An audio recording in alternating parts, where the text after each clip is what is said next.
খাবারের মধ্যে প্রচুর ভেজাল আছে। চেষ্টা করতে হবে ম্যানুফ্যাকচার্ড খাবারগুলো বাদ দিয়ে হোমমেড যে ফুডগুলো আছে, হোমমেড ফুড মানে বাসায় যেগুলো আমরা তৈরি করি, ফ্রেশ হাইজেনিক ফুডগুলো খাওয়ার চেষ্টা করতে হবে। স্পেশালি বাচ্চাদের ব্যাপার সতর্ক থাকতে হবে।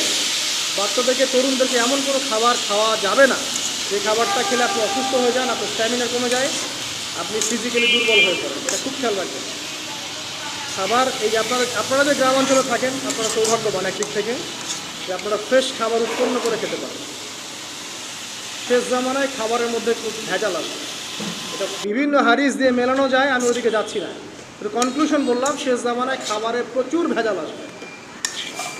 এই ভেজালগুলো থেকে দূরে থাকতে হলে আমাদেরকে হাইজেনিক ফুডের দিকে ফোকাস করতে হবে এবং প্রোডাক্ট খাবার উৎপন্ন করে খেতে পারলে খুব বেশি ভালো হয়, না পারলে রুট লেভেল থেকে খাবার নিয়ে আসতে হবে।